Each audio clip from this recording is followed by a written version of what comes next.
Hello, everyone. It's Tech Biz again. Tech Biz Transformation Series, always brought to you by Eco Innovation Center. Thursday after Thursday, we are keen, we are yearning, we are fully invested in seeing you start your business, in seeing that business actually grow, and seeing that business thrive to a point of being an enterprise that has long-term sustainability. And that's why Eco Innovation Center set up this platform called TechBiz. Every single Thursday at 5 o'clock West African time, we come and bring thought leaders, experienced entrepreneurs on various dimensions of topics that impact your business. Right? And if you go to our website, ecoicenter.com/webinar, the team will put that link inside the chat box. You will see all the past episodes that we have had. You will see we've covered various topics from strategy to market to execution, to marketing strategy, business strategy, even defining your market, finding your market, points on legal data privacy, on intellectual property, protecting your business.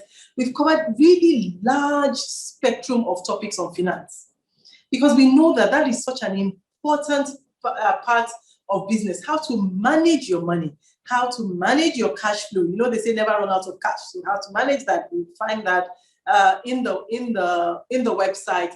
Today, we're talking about business financing. We've talked about valuation and investment readiness last week. Previously, we've talked about private equity and venture capital, how to leverage those for your business. So, guys, it is all 100% free, and there's no better time than now for you to actually take advantage of that free library of knowledge that you can immediately download and you can immediately start to put to practice in your business. So, hi, my name is Doja. You know, I'm Doja Ikeriche. I am here every single Thursday and I'm hosting this. So, today, very important day. Money, money, money. We all talk about money. Every single research that I've seen about startups, when they talk about the top 3 challenges, the number 1 challenge has always been money. How do I finance my business? And that's why today we brought that topic, business financing opportunities, so that you know the opportunities that exist in the market. Beyond the opportunities, I love what Shebu Martin said. Money doesn't solve everything. You get the money, how do you manage it? How do you use it in a way that keeps you afloat as a business, delivers your profit, and enables you payback in the event that it is a loan? So I'm really happy to introduce our guest today, Olumide Lawson. Olumide, where are you? Are you on? Can you unmute? Can you put on your video so we all get to see you, please? Good evening, everyone. I'm happy to be here. Fantastic. We're also very happy to have you.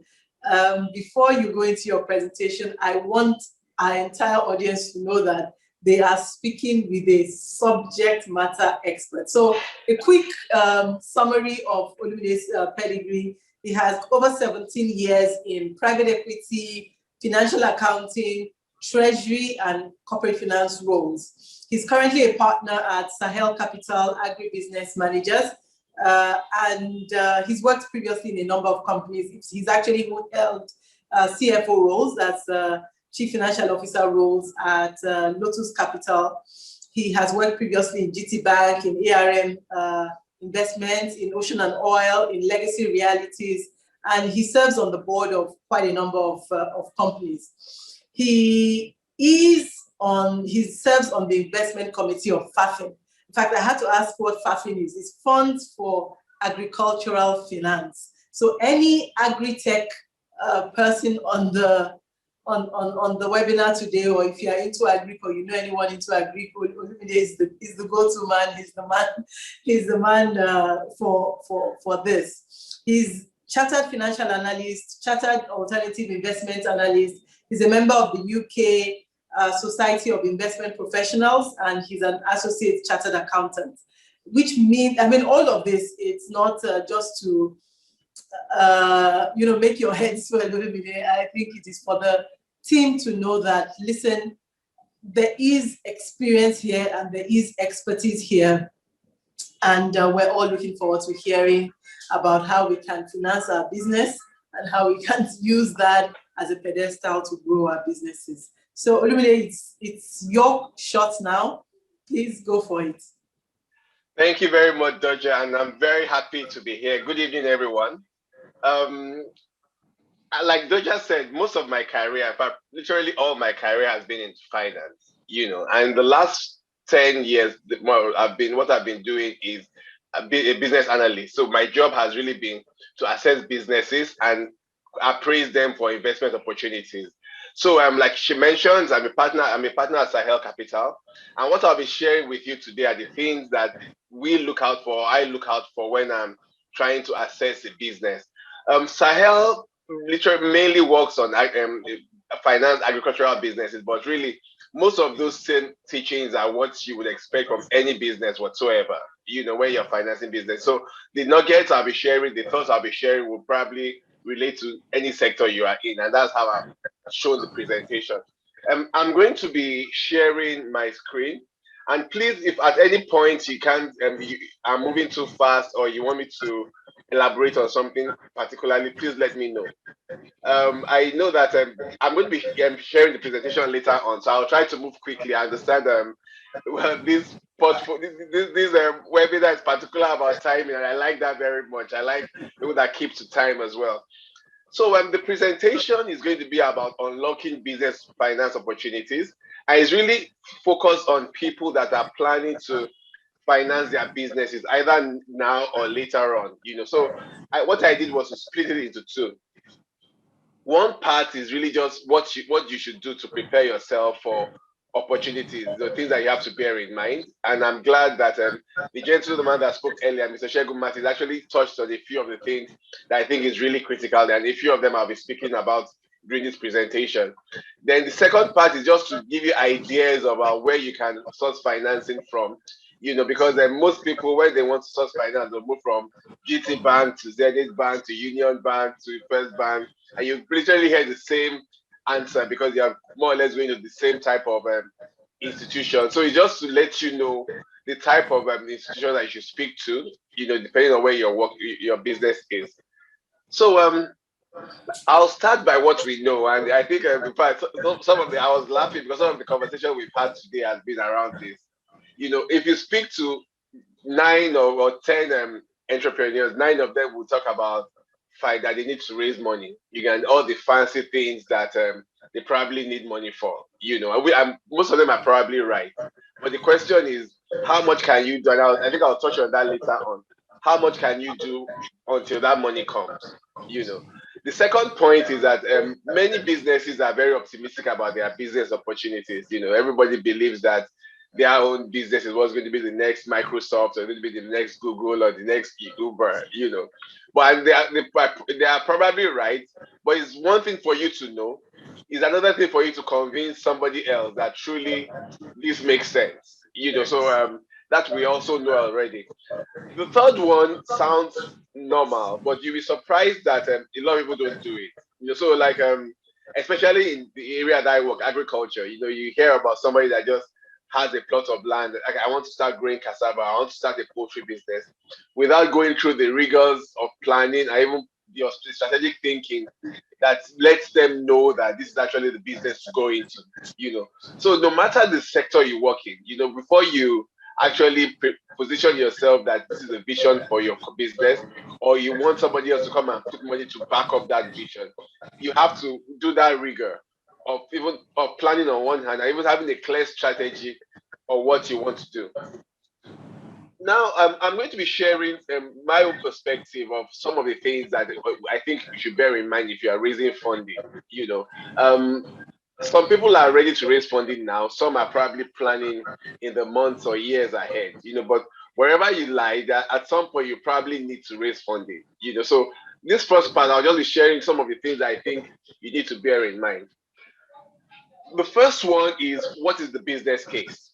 And please bear in mind, a lot of the things I'll be saying is not going to be just general for business owners, but really business. I'm going to be skewing these conversations along raising funding, you know.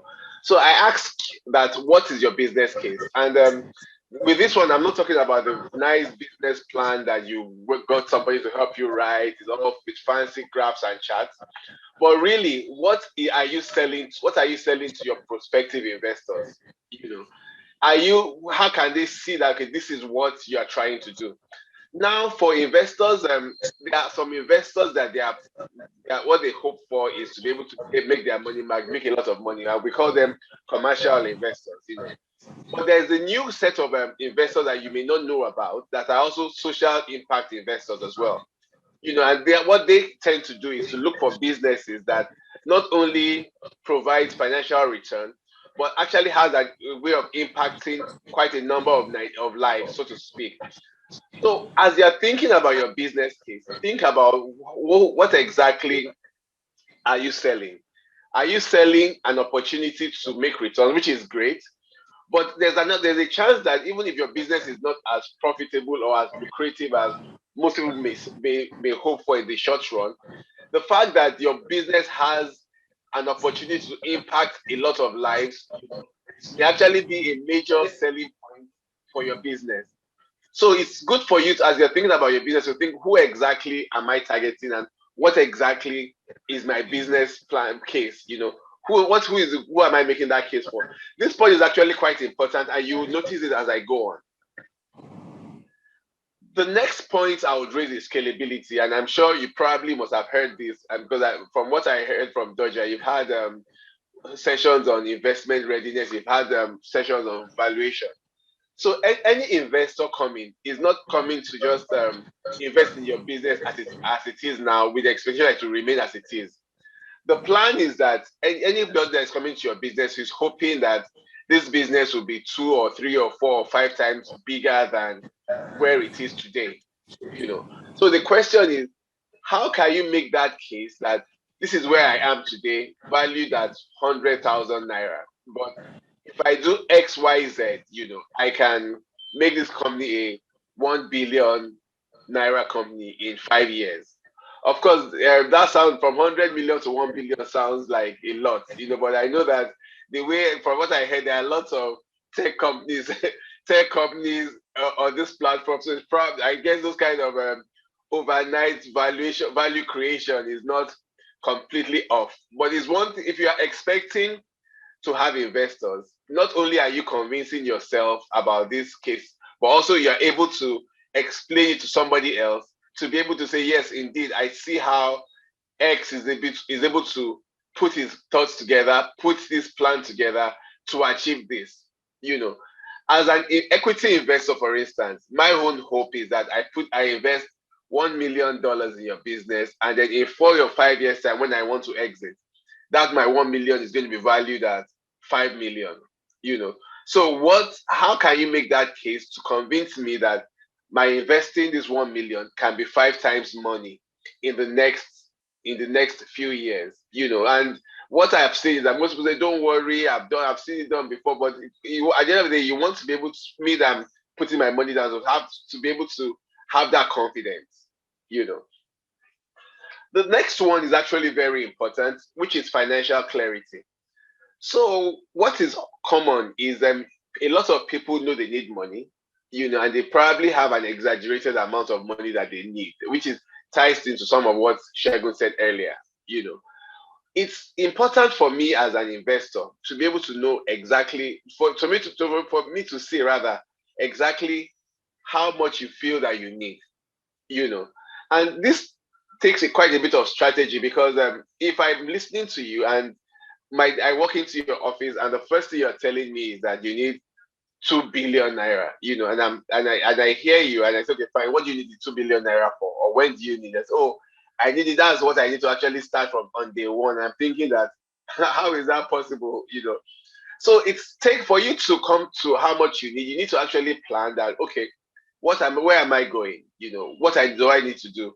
How much do I need in the first 3 months or 6 months or 9 months? And then scale out that plan so that for anybody coming to your business will realize that you've actually thought through this your business plan more or less and what you require. Now the challenge is that if you ask for too little money, there's a chance that you will not be able to execute on that business plan. You know. On the other hand, if you ask for too much money, it means that you'll be paying interest or be returning capital on money that you don't really need. You know. And thirdly, if you don't ask for the proper amount, it will just make that investor realize that you are just a joker. You know, so it's quite important for you to do that hard work to try to understand what you need, and how you need it. How you need all the money on day one. Then you need all the money, half of it on day one, and the other half in day 5 or year 2 or year 3. So it's important for you to think about it.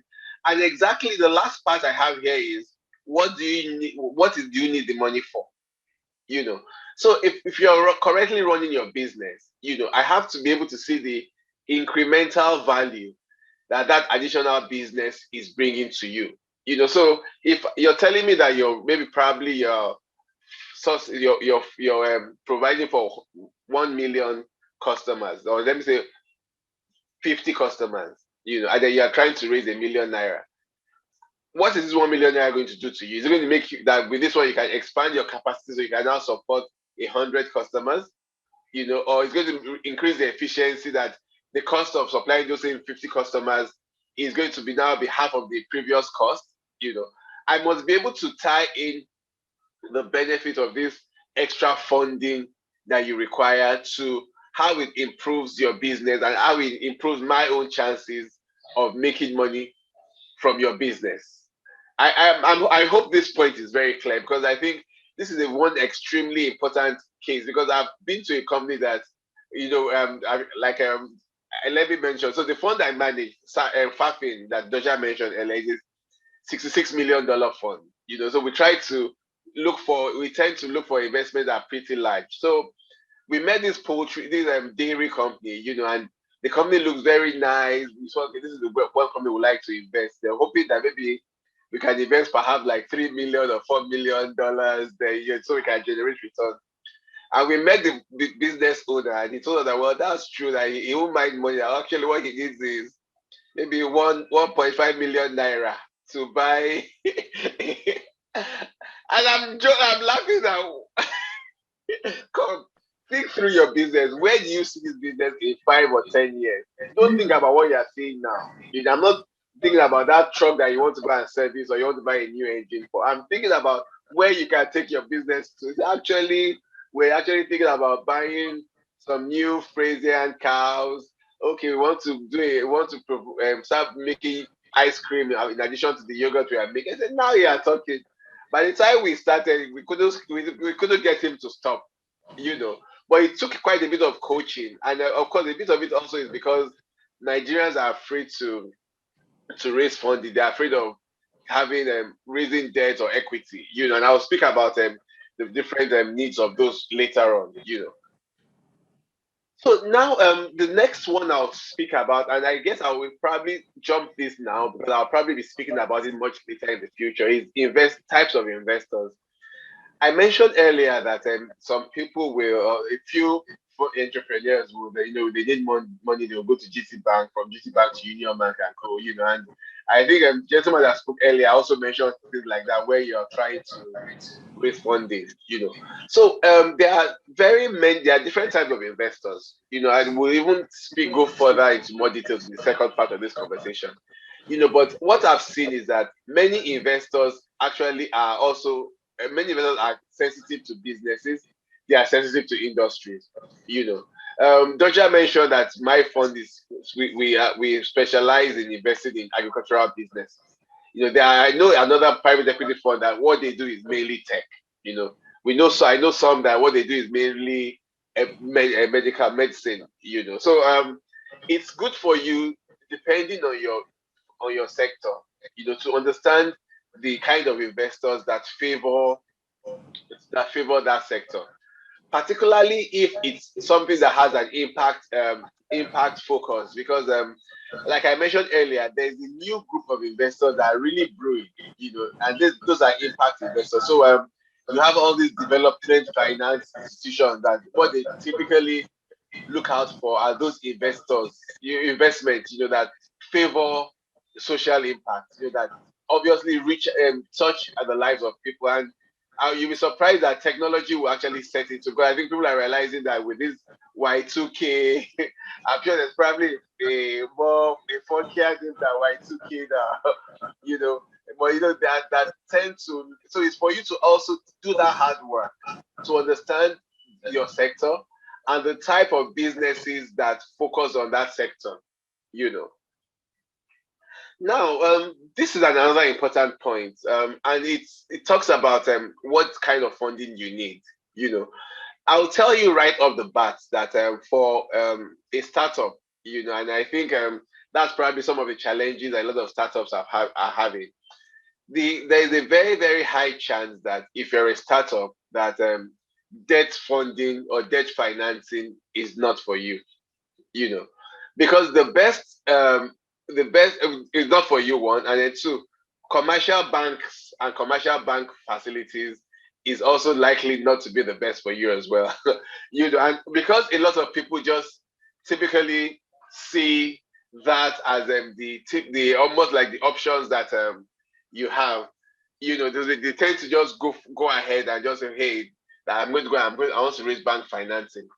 But if your business is at a level where you are not sure of your your cash flows, you probably shouldn't be going for debt. If you're not sure of how much you're going to be able to receive in this month or next month or the month after, you probably shouldn't be going for debt. If your business is where you're like that, this funding is for a long-term plan. For instance, you need money to buy a plant, chances are that you will probably not, debt will not probably be the best for you, Now, so it's important for you as a business to understand what type of, where you are in your business cycle, and then also see whether it's debt or equity. I think most times when it's equity, what works best for equity are usually businesses that, one, you're not particularly certain of your cash flows, and then to a reasonable extent, you can also do a reasonable idea of valuation. And I think I overheard it said that valuation has been discussed in the house at some point, So if you can do it, if your business at the level which you can come up with some kind of rough value, either using discounted cash flows or multiples or whatever, if you can come up with some level of funding of valuation, there's a high chance that perhaps equity is what you should be looking for. And of course, it depends on where you are. If you're really, really, really startup, perhaps it shouldn't be family or friends or things like that, Now, the next two slides are going to be talking about track record and status. For many businesses, it's, let me put it this way: most investors do not like to fund startups, and I'm sure a lot of startup businesses here may have experienced that. And it's because most people want, to a reasonable extent, some kind of proof of concept. So you don't want to invest in a business where it seems as if there's a small chance that the business owner himself is not even sure of how things are going to work. I mentioned earlier that everybody feels that their business is the best business is after toast bread. But the question now is that how are you be able to, the easiest way for you to show that truly this business can make money is for you to let me see that you put your money where your mouth is. So the question is, now you're trying to raise money. What have you done so far? If you're one of those people that you're folding your arms and say, well, when I get money, I'll do this. You probably have a harder time than someone that says, okay, I need 5 million, but I put in my own 500,000. And with my 500,000, I've been able to do A, B, C, D, E, So with this additional 5 million, I should be able to do X, Y, Z, So it's for you to be able to tell your story based on what you have done, and this ties to my next slide, which is, what do you have in your hand?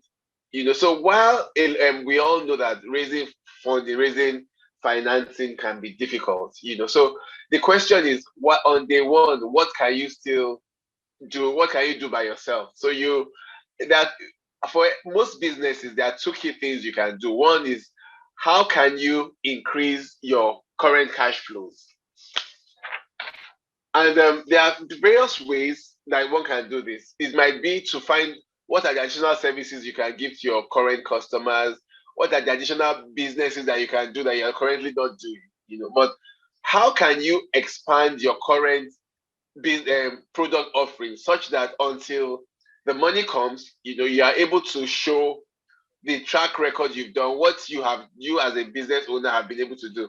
Now, it's possible you've done it and you didn't make any money, or you've done it and you make losses, but doing some of those things by yourself automatically lets me as an investor know that, okay, this gentleman or this lady has tried this, she has gotten her fingers burnt, but she has learned, so if I'm putting my money is not going to be what is going to be the scapegoat, so to speak. It's going to be what's going to be used to test the product, but the person has actually made some mistakes, learned from those mistakes.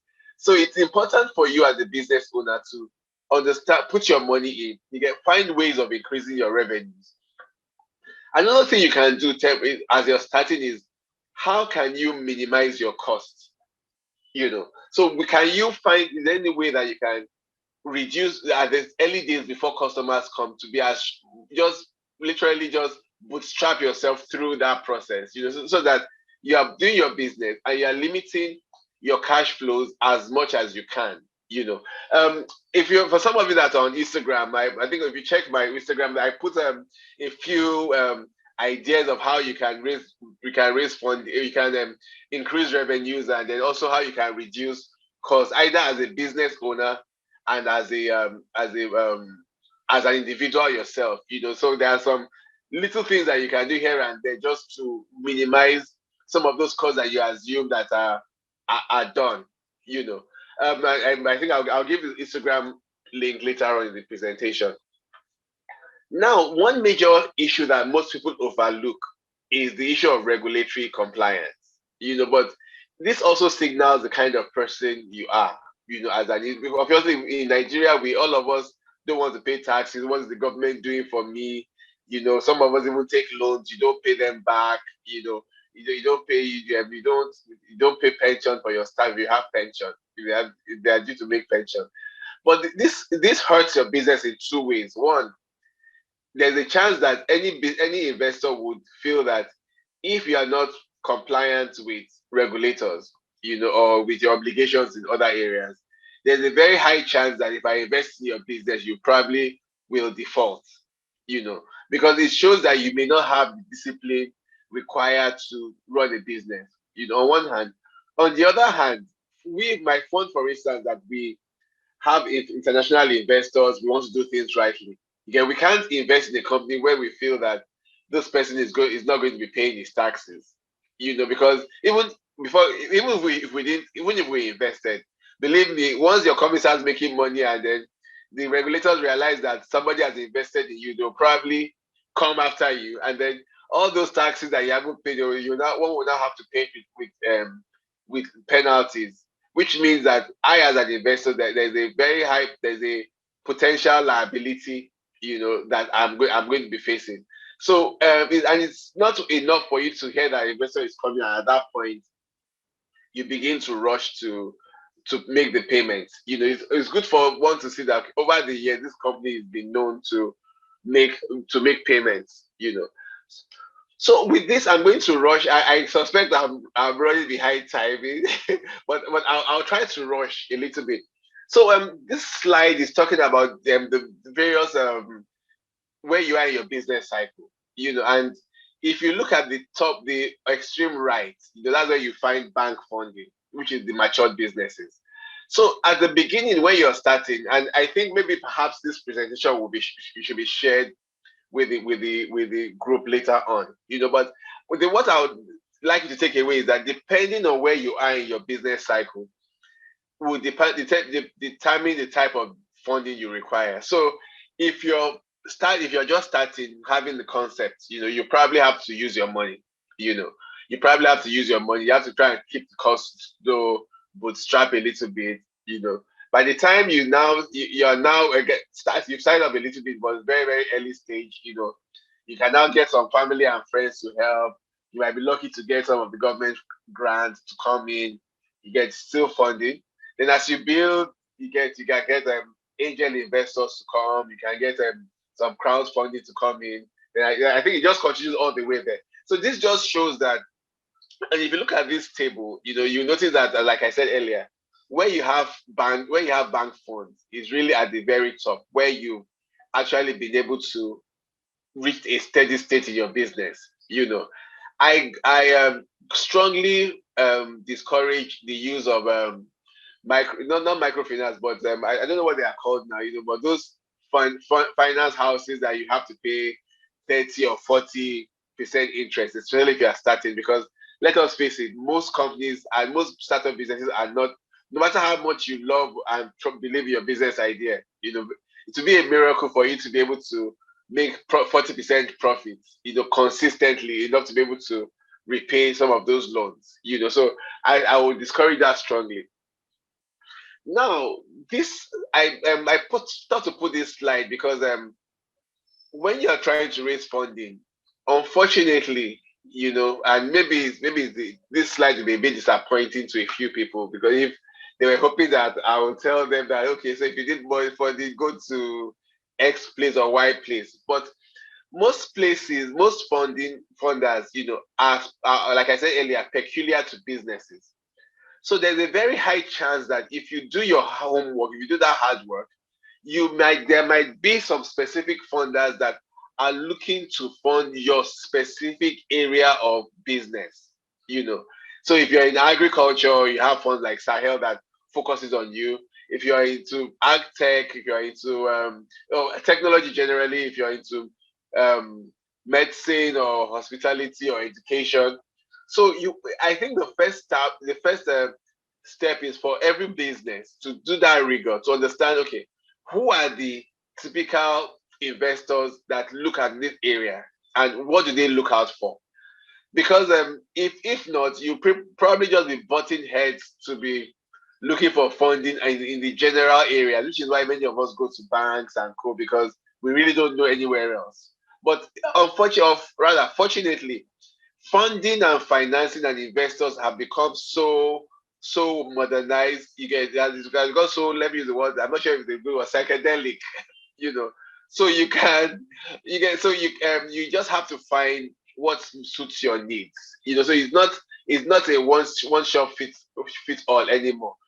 But for you to find it, I don't think anybody can tell you specifically. I would probably know a few in agriculture because I've spent last 10 years, and off the top, I know grant funds, I know government funds, I know subsidized government funds, I know those kind of challenge funds that do things like that, but almost every sector, especially the ones that have impact, have investor groups that actually invest in them.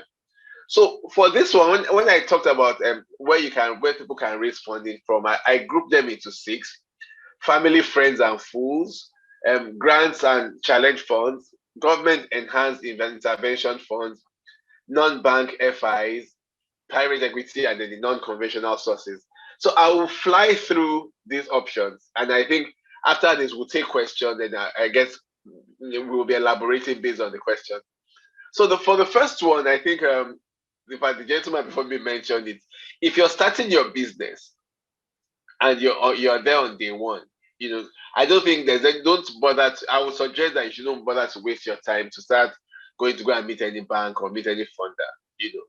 If you the easiest way is for you to, one, how much of your own money can you put down, even if that money is going to help you to achieve 1% of your business plan, but it will let you prove your concept.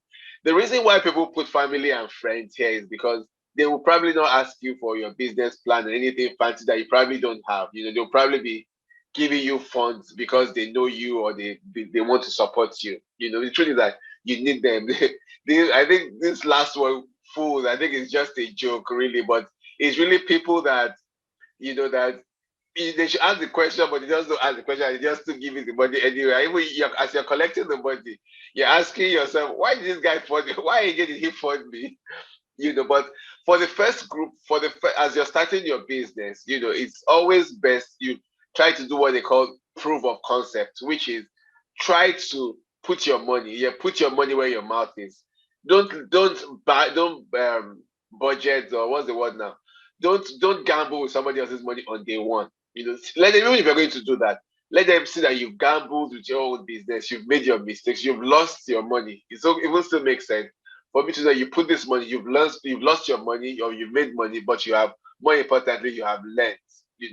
That alone takes you away from another gentleman that is still moving around from place to place carrying a business plan or an idea around.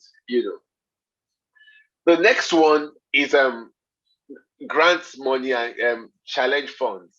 Some of you that have been to business, but I've heard of them, the You Win challenge of some time ago. There are quite a number of them out there, and some of them are Africa focused, some of them are Nigeria focused, some of them focus on particular sectors, like I said, but many times, for the challenge funds, their objective is to fund most of the time is to fund investors, fund businesses in specific areas. I put the AECF because an agribusiness challenge fund, and I know directly a few businesses that have actually benefited from them, but I know for sure that there are a number of challenge funds, grant funds that are available to businesses. Now, the next one I want to talk about is intervention funds, and we all know that commercial bank rates 30%, 20 something percent.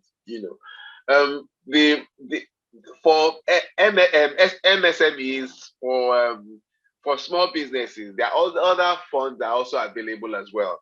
So you have the CBN trying to come up with ways of supporting. You have Bank of Industry, Bank of Agriculture, and many times these businesses, these funders give single-digit debts.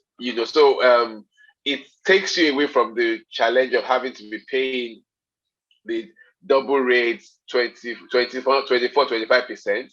Obviously they'll have their own criteria, but which is good for you to even understand that for you to get a subsidized loan from the banks or from these development institutions, what does it require? I added the Anchor Borrowers Program for the people that are into agriculture, and it's really just to encourage small farmers, to see how they can build their businesses. So just to go up, so we talked about family and friends, we talked about the grants and challenge funds, also the government intervention. If you notice, so far I've not mentioned commercial banks because I think most of us know and have perhaps a few of us may have experience trying to borrow from them. I don't think they're ideal for most businesses, especially if you are not in that steady state yet. Now, there are some other non-bank financial institutions, that focus on MSMEs and SMEs. They'll ask you a lot of the questions, that touch on some of the things that I mentioned earlier. But I think the way they are structured, they actually they understand that they are providing funds to MSMEs. So I just gave an example here, which is Growfin, but that is just one. But I know that they also provide financing. A few people might have tried to get funding from them. Some will be successful, obviously, some may not. But there are a number of other non-bank financial institutions that focus on SMEs and MSMEs as well. So it's just for, like I said, one still has to understand. So for each of these groups I've mentioned, from the bank grants to the challenge funds, the non-bank financial institutions, is for you to understand the ones that invest or support the areas that you invest in. Now, a new one that, I won't say it's new, but I think has been more popular in recent times has been crowdfunding. And what crowdfunding does basically is just pulling money from different individuals and putting it into a bucket and investing it in other investments. This funding came up, I think, in this last period when a lot of people got tired of putting their money in fixed deposits in the banks, and they were very unsure about the capital market, equity in the capital market. So they started looking for alternative ways of generating returns. I think then the banks were giving 2% of fixed deposits and things like that. So you see people with 100,000, 200,000, 50,000 pulling those funds together. And then if the fund manager of that crowd fund will now invest in other businesses, usually small businesses. They also, many of them also have specific areas that they invest in. I'm giving an example here that perhaps, apologies if a lot of my examples are moving towards the agricultural space. You know what they say? To the capital, everything is a hammer. So I just give an example of a crowdfunder. In my own space, which is farm crowding. But then again, I know that in almost every space, almost every sector, there are crowdfunders as well. So like I said, one may have to do that particular work to understand. And who knows, for people that are finance savvy, they themselves actually create that crowdfund themselves. So I've seen. I actually know. But actually, my wife. She does toy business, and she went to raise funds at some point. So what we did was to identify who are the 5, 10, 15 people that have small money that they want to invest, and we put this together into a fund, and then invested it on their behalf in the business. And then after a few months, years back, then they got their money back. So crowdfunding also helps. Now, the last one I think I'll be mentioning is the private equity and the VC firms. And I think if I heard Dodger correctly, I think you've had a session that discussed PE monies and VC monies. To be honest, it's still particularly, I'll talk more on the venture capital, because I think VCs typically they speak to the lower end in terms of age of businesses. So so you see a lot of VCs that tend to invest in the early rounds of businesses. So that's actually an opportunity there. And the number of VCs in Nigeria, the number of VCs that are coming to Nigeria as well, and particularly since quite a number of you guys may be in the tech space. I think a lot of the venture capitalists have actually favored tech. So I think it's something that you need to look out for those venture capitalists that are involved in technology, that like technology. The challenge of the difficulty with venture capitalists is that they are also aware that it's an unproven business case. So they do a lot of hand holding, a lot of monitoring, which sometimes can be a bit frustrating to investors. But at the end of the day, if one is aligned with these investors, they know that at the end of the day, they want to make money and they want you to make money. Sahel Capital and the fund we manage, FAFIN, it's not not a VC fund, it's more of a private equity fund. But because our donors, which I think I have some of the names down there, so we have the Nigerian government, we have the British government, we have the German government, we have the Dutch government. So because they are the African Development Bank, so I think because a lot of the focus of our fund is really into agriculture, and most of them are impact investors. So we typically invest in funds in large organizations, but with large organizations that we see that they indirectly support small businesses.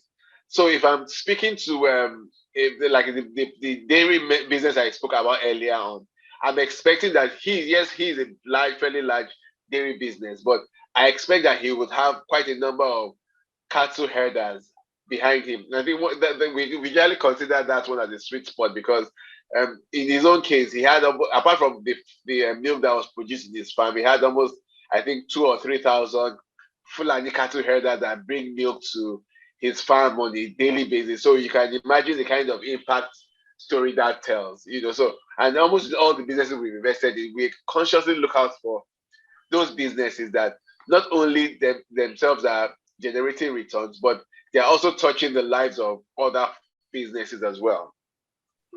So I will pause here to take questions.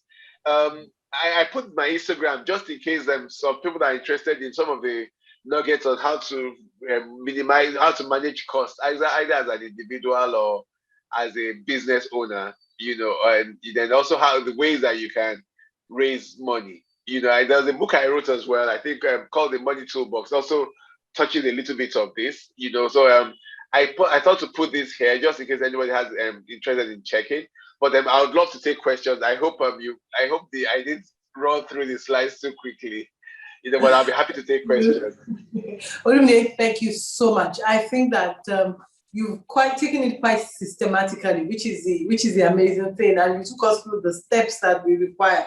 I mean, if you joined the webinar late, he's saying, you first start with a high impact business case. So social impact, and then of course, the business potential of your business case. I'm going to ask you more questions about that social impact anyway. You talked about scalability. You also talked about how much do you need for what and when do you need it. So which for me is like, what is your burn rate, which means, how much money do you need per time, per month, per week are you going to be spending? What is the rate of burning? And what is your fume date, which is that if I give you ₦1 million now, by certain dates, what would you have delivered? What will this money have delivered for you? And then, of course, you gave to us various opportunities that exist in the market. So thanks a lot. There are already a number of questions. Olumide, I mean, looks like this webinar is for you because Olumide talked about so many agri opportunities. Now, I have a number of questions, but I see that Kenny his hand has been raised for quite a while. So I'm going to ask Kenny to unmute so that he can ask his question verbally before I go into pre-asked questions and also the questions that are coming from the chat room. Kenny, can you unmute yourself, please? Doesn't look like you have your microphone on, though.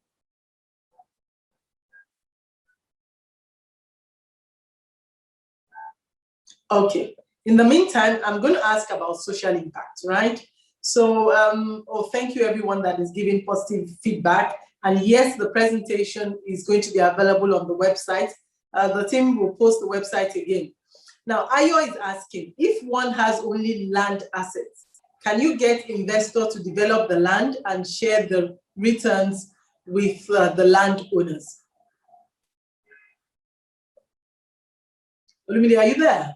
Yes, so sorry, okay. I paused a little bit just to think about the question, and I think in a way, how I would, sorry, what's the name of the person that asked the question? Ayo, you said. Okay, Ayo. So I think I would like you to take a step back. So don't look at it like I have land, then how am I going to share the return? The first question is that what are you doing on that land? So it's not enough to say you have land, so if I'm guessing you have land I'm guessing are you thinking about agricultural land for agriculture? Are you thinking about land to build? That is what it is. Yeah, so I think remember the first point I said about what is your business case, so if somebody walks to my office and says that I see him saying something about, okay, that's some other question. Sorry, I have to let me focus. Yes, if somebody says focus. Don't worry, I'll deal with the chat box for you. Okay. Yeah. So I think what you should do is make that case. So definitely, the answer is yes, in the sense that if you have land, you may be able to get investors. But the bigger question is, what is the case you are making? You get, if you come to my office and say that I have land, can I use that to finance my business, and will you share returns with me? I would just assume you are joking, because you're not giving me a case, So what I would expect is, okay, I have this land, I want to grow corn, cassava, this.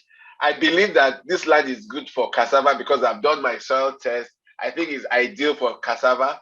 I expect that if I put this money down, I should be able to make this return. Then Olumide come and share this return with me, So I have a view that makes that case interesting, which comes back to what I mean. What is my business case? Land in Lagos State in VI that you want to use for maize is different from land in or your that you want to use for maize, you know. So it's very important for you to think through what the case is. You know, if the case is good enough that you have this land and you want maybe, or maybe you even have the land in let me say VI, you know, and then tell me let's say the land is in Ekiti and it's a no. really large piece of land, hectares and hectares of land. He even added a bit more information. It's for corn, it's for cassava, and for cocoa, and he wants to provide that land. So it so depends on who you are speaking to. As it is, if you have something in your, you remember you have something in your hand, you know. So the first thing is that can you make the case to convince me that truly that land is good for cassava or for corn or for cocoa? If the answer is yes, you know, and I as an investor, I'm interested in somebody that is starting off that land with cassava and cocoa, definitely yes, you know. But what will make that case better is if you yourself have actually planted some cassava and cocoa for a few months. I've seen that you planted it before you could finish planting it. There are already off-takers coming to buy the cassava from you. You say, "Oh, look, this is a gold mine. I'll be chasing you with that. You know, I'll be happy to provide the working capital, to provide the capex you require because you have proven it." So the answer, I think the answer is is answering the question. So we can take the business. Let's not do a business case appraiser here. Exactly. But the answer is yes. That if you have land or you have any asset at all, and you can make a case why any investor should be able to back you, or based on that asset, you can definitely use it to raise funding. Fantastic. Thank you, Olumide. Let me just add, so we're still on that. When it comes to land, however, of course it's very important that you have the proper title. I know that title can be a challenge at times. Thank you. Thanks a lot. And it takes back to what you said earlier about proof of concept, right? And the 3 F's, which is the founder, the family, the fools that will initially fund the business that helps you have the proof of concept. So in this case of a farm, if you had a certain yield coming out of it, that already is some fantastic base to start from. So I want to ask Darlington's question because it's also been on my mind, which is about social impact investors.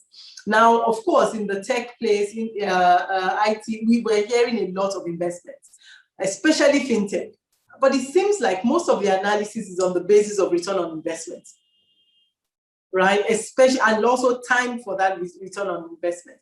How do you then, where do you find, and how do you find this social impact investors who are more interested in the impact that this business or this concept or idea is making, and then return on investment is more on a longer term? I think on this one, it's like I said, I think maybe because because I have development finance guys in my own in the fund I manage, so I think it opened my eyes a little bit to this opportunity. But I think what analysis have even shown is that the biggest social impact investors are actually younger people. It's strange, but I think we in the light, because people are getting more, should I say, more sensitive to Black Lives Matter, ethics, and things like that. So the environment, sustainability, exactly, renewable energy, and it's really the younger people. When I say younger, pardon me for saying that, but I mean people in between their 25 and 45 thereabouts. And so for this group of social impact investors, they are the investors. They're individuals, that have always liked that idea.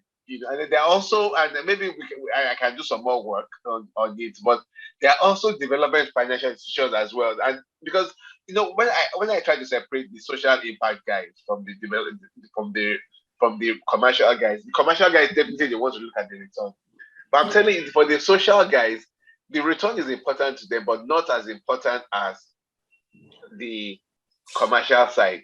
So I'm more familiar with the social impact guys in the agricultural space, but I know that there are quite a number in the tech space as well.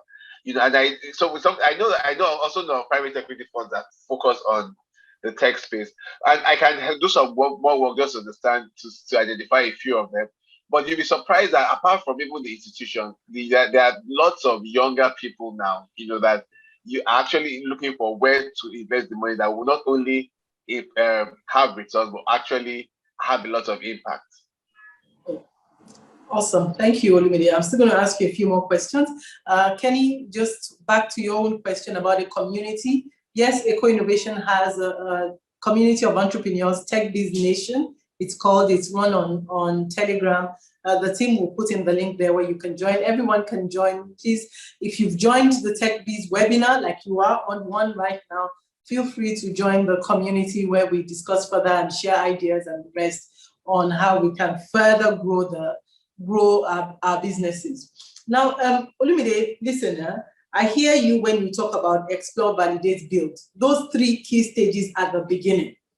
And a lot of our audience are still in that space, the space of exploration. So it's still the very, very beginning. I have an idea, like someone put in the chat box right now, and they have an idea on recycling. It's still an idea, so there's exploration. There's the point where we're validating that idea. Maybe we put a little bit of money and somehow we've got some demonstration and the rest of it. But the point is, are there some specific investors that focus on those first 3 stages? That's explore, validate, and maybe build. And where can we find those investors? So very, very good question. And as I'm hearing you, I'm thinking that perhaps at some point, and I don't know how flexible Eco Innovation Center is. I think I foresee a number of people on this fund that may actually be looking to actually small tech, and I could actually have some interest in tech as well. I would like if there are a number, I think we can actually work. I can actually work with a particular group to see how to raise the funding. But what I have seen is that, to be honest, there are fewer investors that look at those space, those 3 first areas, because many times a lot of investors have had their fingers burnt, so they are basically looking for some level. Like I said, I think you'll be surprised what this thing I call proof of concept, how much it below. A lot of people are looking for it because everybody says a fancy story about their businesses, But what I've seen is that there are, but there are very few. And I mentioned about angel investors. It's easier to find them as a group than as individuals. So assuming Eco Innovation Center, for instance, usually like when people have seen, okay, since this guy is actually working with small businesses, they can, and maybe you're lucky that because you've done investment readiness and co, that you're able to identify good businesses that make sense. You can actually, as a group, we can actually identify some of those. I know a few, which I would love to perhaps speak with you offline, that I know that are angel type investors, and many of them that people that are tired of the typical conventional investment opportunities in the banks and co, and they are looking for alternative investments. There are few, particularly for that, which is why I would recommend that for as much as possible for those early days, let's focus on putting our money there. I know some businesses it's difficult for you to actually make a lot of traction with small amounts, and you probably maybe you need to create a platform and you need quite a large amount. For some of those businesses, especially ones that even if you don't have you don't have traction, you've seen other businesses that you can use as case studies that even if it's not in Nigeria, that they did this and they did that, and you have the wherewithal, you have the support to be able to do that business as well. So it's something that I think that one can. It takes a lot of time, takes a lot of rigor, it takes a lot of patience. But they're actually businesses, and because I'm also in finance, I tend to know a few of those kind of potential investors that look at those areas as well. So I'll be happy to take it offline to identify some of them. But I think it might be easier if it's coming as almost like a community or as a group rather than individuals, because a lot of people the individual members in this team probably may not even know or have access to some of those people. Listen, Olumide, I love what you say, right? And we would really be excited to tap into your network of angels and groups of angels. So what we'll do is, please, team, put in Tech Biz Nation link into the chat box so that anyone who wants to join the Telegram group can join through that link. And then Olumide, we will be adding you to that group as well so that we can organize. I'll be happy to. I'll be happy to. We can actually organize a virtual or a physical pitch, depending on which your network will prefer. And then the entrepreneurs within the early stages can come around, online or offline, come around to actually present, share those concepts, especially if they're in the validate space. Maybe not necessarily the explore, because explore is so green, excuse me, so green, so early. Right? And then, it gives all of us an opportunity to open up our businesses to investors. How does that sound to you, Olumide? It sounds very good. It sounds very, very good. I like it. Okay, fantastic. So everyone who is interested, please, okay, Maureen already says it's a great idea. The link is already on. Tap into it and join Tech Biz Nation. And if you're interested, by all means, please type in interested into the chat box, because that will be nice also to see the scale of interest here, and then how we can make sure that we take this forward and actually execute as we're committing. Just a second, please.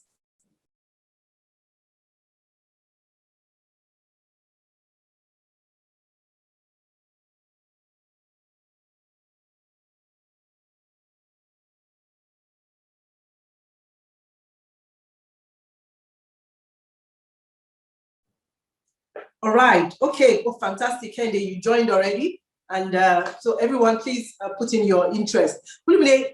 It's 6:02, right? And I really just want to ask you this one question before we wrap up. Is there something that we should know still about financing opportunities that you haven't told us yet? Okay. Well, okay. What I would say is that as business owners, don't be. I would say I think some level of tenacity is required. So I mean, I know that for many people that have tried to raise funding and they've had the doors shut at them, it's a little bit discouraging. But I think more than anything, I think what I would say, which I already said before, is that I think it's just to realize that we need to fold our sleeves and look out for specific investment channels that are specific to our area. I don't think I can overemphasize that point, because I've seen so many people that keep hitting their heads around against the same type of businesses, or are forced to take expensive money that their business cannot sustain. Either it's just suicide, But I know that there are specific investors, there are specific investment types that are peculiar to different business sectors, and people need to do that hard work to identify what might be best for them. It's not a one size fits all. And then for most people, for most of us, debt funding may not necessarily be the ideal. So just remember that. Even so, it's not the availability, but mostly around the cost. You get, there's no point making money and then you're either paying all the money or more than that money out. Thank you. Thank you so much, Olumide. You are so on point, and we appreciate you sharing your knowledge with us in this hour. And by the way, if you guys didn't know, Olumide has done this absolutely for free. So thank you for investing your hour behind us. And I think on top of that also is what you've said about your rallying your network to actually bring investors and investment opportunities to our community. Thank you so much. Thank you. And sorry, let me just add, Doja, let me just add, I know that you had mentioned that I think most of the questions on the chat you'll be happy to answer. If there are some that you still require me to provide inputs, I don't mind addressing them. Oh, thank you. Thank you. I think, listen, what I'll just do is add you to the group and then we can keep asking further questions in there. That would just be fantastic. Because it's all about financing, right? Opportunities that exist within our own sectors. And I like what you say about doing the hard work of researching. You have to keep researching. You have to keep putting together your business case. And sometimes it requires some further polishing. Sometimes it requires your beefing up depending on who the investor is and what the investor interest really is. So, I mean, that point about sector specific, extremely critical. But then again, like you say, there are also small time investors who are totally fed up of this 1%, 0.5% interest rate in the bank, and they want to put their money into what can actually deliver, yields long-term results. So connecting us with those kinds of investors is where you've also offered, and we're really happy. So thank you, everyone. Thank you, Olumide. Please, guys, in the chat box, please give Olumide some great feedback. I know a lot of you have already. Awomewe says it's an insightful presentation. Ben says, thank you, Dodger. Actually, thank you, Olumide. And thank you, Eco Innovation Center. We really appreciate everyone who's thanking us. But please thank Olumide as well and give him some positive feedback. We all need this positive reinforcement. Thanks, Darlington. And again, next Thursday at 5 o'clock, we will be back. We will be talking about a totally different subject, as we spent the last 2 weeks talking about money. The previous week, we were talking about people. If people getting performance out of your people, guys, if you're missing on any of these webinars, go into the website ecoicenter.com/webinar. It is a library of knowledge. 48 different episodes around topics related to your business, from legal, strategy, planning, execution, money, and the rest. Let's just stop talking.